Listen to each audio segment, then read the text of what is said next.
We're divorced, and I'll be getting the alimony. You have no say in this, Jack said as he left the hospital room. Wait, I yelled. But Jack didn't hear me. That's how I became single, still battling cancer. Surprisingly, I felt a bit relieved. My love for Jack had already cooled. Jack, who treated me poorly and was always selfish, deserved some kind of punishment. That's when I started planning my revenge. My name is Emma. I'm a housewife in my 50s. I live with my husband, Jack, and we don't have children. I thought we were supporting each other in our marriage, but a deep divide had formed between us. My ideal marriage involved supporting each other through good and bad times, but Jack didn't see it that way. Hey, where's the food? I'm in a hurry, Jack demanded one day when I came home from running errands. Even on his days off, he never helped with the housework. In our 30 years of marriage, Jack never once lent a hand. Even when I was sick, he believed housework was solely my job. When I was ill, Jack still expected me to do everything. He never cared for me. Instead, he would go out drinking with friends, leaving me alone. There was no love or support between us. Tried to bridge the gap in our early days, but Jack never admitted he was wrong. He always dismissed me, saying, "Don't complain, you're just a housewife." My love for Jack had long since faded. I didn't want to rely on him, but I hoped for his support during tough times. When I realized he lacked empathy, the distance between us grew. Eventually, I dreaded facing him. I knew our relationship was beyond repair. Then I fell seriously ill. My father took me to the hospital where I was diagnosed with cancer. Luckily, it was detected early, so there was hope for recovery. I messaged to Jack about my diagnosis and hospitalization, expecting some support. Even though our love had cooled, I still hoped Jack would show some concern. But Jack never visited or responded to my messages. It was clear he didn't care about me at all, despite my illness. This reality was unbearably painful. Was it so wrong to want my husband to care for me when I was struggling? Where did it all go wrong? I never intended to burden Jack. I just wanted him to care for me a little bit. But even that small hope was too much to ask. I decided to stop expecting anything from Jack and focus fiercely on battling my cancer. As expected, the fight was sheer agony.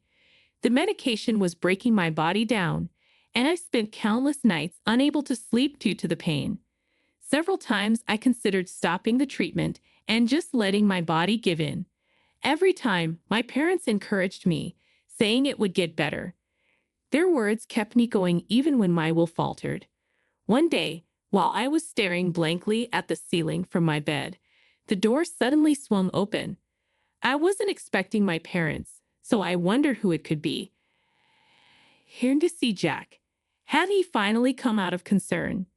Seeing how emaciated and drained I had become, wouldn't he feel some compassion? Numerous thoughts raced through my mind, rendering me speechless. Ignoring my reaction, Jack sat down next to my bed, quietly observed me, and then laughed. "So cancer does this to you, huh?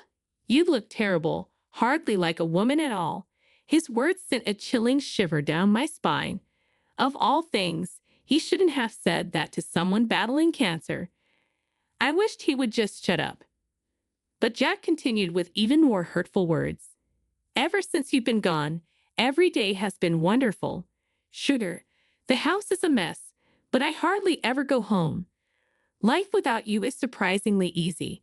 Jack's cruel words wounded me further. Why did I have to hear such things? Why wasn't there a single comforting word from him?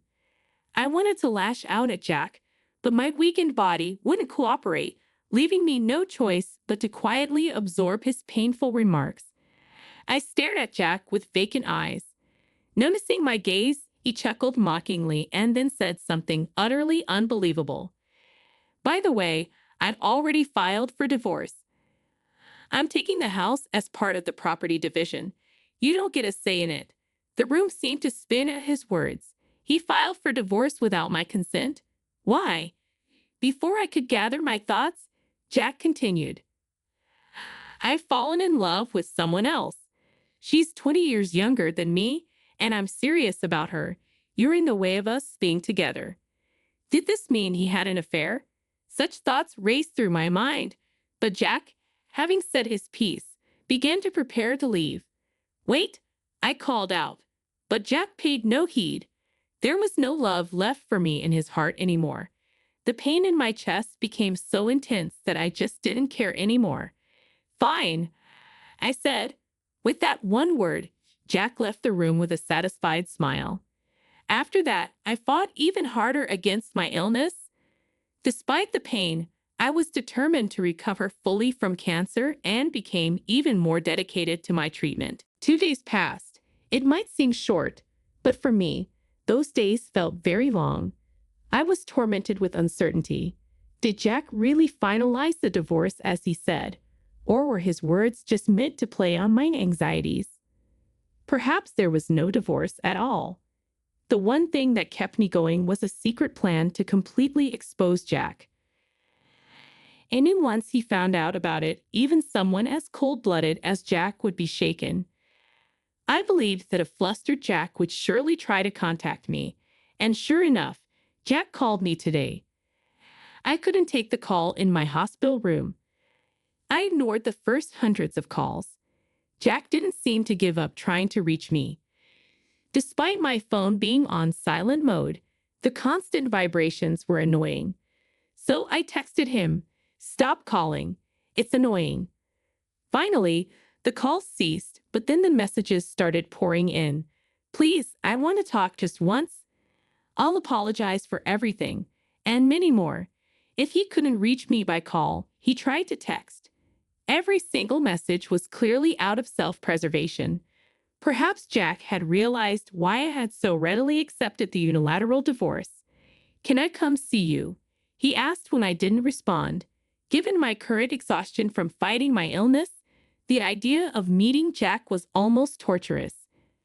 However, I figured if I declined, he'd incessantly call, so I replied, "Fine." My revenge plot was about to begin. Jack, who had treated me poorly for so long and even forced me to divorce, deserved a harsh punishment. Eagerly anticipating Jack's arrival, I was determined to bring him down. "Hey, what the hell are you thinking?" With that outburst, Jack entered my hospital room. His voice clearly revealed his panic, showing that he was already feeling cornered. To an outsider, Jack's reaction might seem over the top, but it was only natural for him to be this frantic. After all, I had a secret ace up my sleeve. I had no idea you had assets worth $6 million. If I knew about this money, I wouldn't have. Why didn't you tell me? Jack placed my bank book on the table. The book clearly showed that I had over $1 billion saved up. Well, you never asked. Who would imagine that a housewife like you would have this kind of money? If I had known about this money, I would have never divorced you. Maybe you shouldn't have impulsively forced me to divorce. Don't play games with me. And where did you even get this kind of money from? Jack, who unilaterally divorced me without my consent, was now complaining that he'd have acted differently if he'd known about my $6 million. It was so self-centered of Jack to assert he'd have changed his decision if he had known about the money. I decided it was time to let Jack in on the secret. Actually, the source of this $6 million was from investments I began as a mere pastime. The one who suggested I try investing was my parents. Although Jack's salary alone was enough for us to live comfortably, I always wanted to contribute something to our finances. My father was knowledgeable about investments, and when I expressed interest, he taught me hands on how to invest. Under my father's guidance, I began investing little by little, initially aiming to make even a small profit. I first started investing about 5 years ago. Since then, I've honed my skills considerably. Now, I've become so proficient that even my father exclaims, "I never thought you'd grow this much." The $6 million recorded in the passbook Jack brought was the profit I earned over those 5 years. I was going to tell you eventually, but then cancer hit me, and you suddenly started to claim divorce. What could have been done? I never intended to take the secret to the grave. Once I recovered from cancer and could return to a normal life, I had planned to confide in you about the $6 million. As a couple, I intended to share the money to ensure our life together. But before that could happen, you made the unilateral decision to divorce. It would be absurd to share the money with someone who's no longer my husband. Given the circumstances, all $6 million will probably be mine. Hearing my story, Jack's face turned red with rage. If I had known you had this much money, I wouldn't have divorced. It's your fault for not revealing it immediately. Pay me alimony right now. $6 million to compensate for the sin of keeping secrets from your husband. Faced with such a vast sum, Jack seemed overwhelmed or simply unable to accept that he wouldn't be getting the money. Either way, he was making outrageous demands. Now that we're divorced, there's absolutely no way I'm giving the $6 million to Jack. And yet, Jack was so desperate to get his hands on the money that he was saying unthinkable things. I couldn't help but chuckle. "What are you laughing at?" Jack said. "Enough with the disrespect. I've always been irritated by your attitude. Did you ever think it's arrogant for a wife to have such wealth? A wife's assets are her husband's, so you should hand over these assets to me." "What do you mean a wife's assets belong to the husband?" "I never intended to keep the existence of this money hidden forever. It's just that you went ahead and divorced me before I could reveal it. Stop making excuses. It's all your fault for keeping secrets." Every time I spoke, Jack turned bright red, accusing, blaming, and belittling me. Frankly, as someone recovering from illness, Jack's shouting was hard to bear. It resonated in my head unbearably. It was clear that trying to discuss anything further would be futile. No matter what I said, Jack would probably never listen and continue to paint me as the villain. Once I realized that it was impossible to reason with Jack, my next move was swift. "Please stop it. You were the one who went ahead and divorced, right? You forced me to divorce, remember? I always knew you were cruel, but I never imagined you'd go this far. When one reaches their limit, can they really become this enraged?" What I felt now was not the pain from cancer. It was something deeper. I tried to hold back my anger toward Jack, but it was unstoppable. Raising my voice might affect my body, but seeing him sitting shamelessly beside my bed and blaming me with every word made it impossible to stay calm. When I was diagnosed with cancer, what do you think went through my mind? I said, I thought maybe now Jack would worry about me a bit, that he might change his ways and start caring for me. Yet, what did you do? You didn't visit me in the hospital, and when you finally did, you filed for divorce and claimed our house. Now that you know about my wealth, you come and blame me like this. Are you kidding me? I'll say it again. I never intended to keep it a secret forever. I was waiting for the right time to tell you. You destroyed that chance. I had never blamed Jack like this before. I always accepted his selfish actions, thinking that we were a married couple and should stay together without complaints or resentment. I'd always did my best for him because I loved him. But now, I felt no love for Jack. All I felt was uncontrollable anger and disbelief towards a man who only said selfish things. How did he become so selfish? What kind of upbringing makes a person so devoid of consideration for others? As I realized it was futile to question this, Jack pleaded, "Please, I'm begging you. She says she'll definitely divorce me unless I bring her $6 million. Knowing that you have that amount, if I can't get that money from you, I'll be left all alone. You still love me, don't you? Don't you want to help me?" It seemed that the woman Jack was cheating with had also found out about my $6 million. He must have told her. From what Jack said, It appeared that his mistress was just as greedy as he was. Birds of a feather flocked together, I suppose. They seemed well suited for each other. Whatever suffering Jack might endure in the future no longer mattered to me, and I was able to completely detach myself from him. I'm really begging you. I'll do anything. Please give me the money. If not, I'm going to be in big trouble.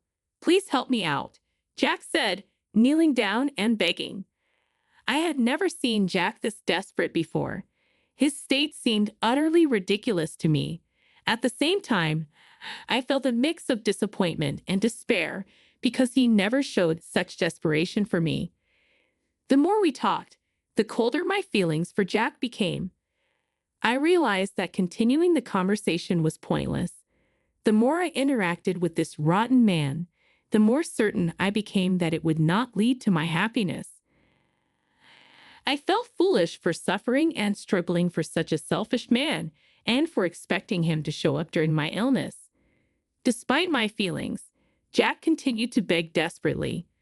Listening to his words became the most painful thing for me. Please leave, I said. Don't say things like that, he pleaded, trying to butter me up. Even that was unbearable. I pressed the nurse call button and asked them to remove Jack. The nurse called security, and Jack was escorted out. He kept declaring, "You're the only one who can help," until the end, but I completely shut out his words. Even after that, Jack frequently visited the hospital. However, since the nurses were aware of the situation, he was never allowed to enter my room. According to my friends, since Jack couldn't secure the $6 million, the woman he had an affair with proposed a divorce, and now he's single. On the other hand, I continued to bravely fight against my cancer. Recently, I was declared completely healed and was discharged from the hospital. Thanks to overcoming my illness, my body now feels invigorated. The sensation of being healthy again is more precious than anything else. Currently, I'm using a portion of the $6 million I have saved up and leading a relaxed life. To be honest, I'm already 50 and have had enough of marriage. I think I'll probably live out the rest of my life alone. I feel there's nothing wrong with living my life unbound by anyone.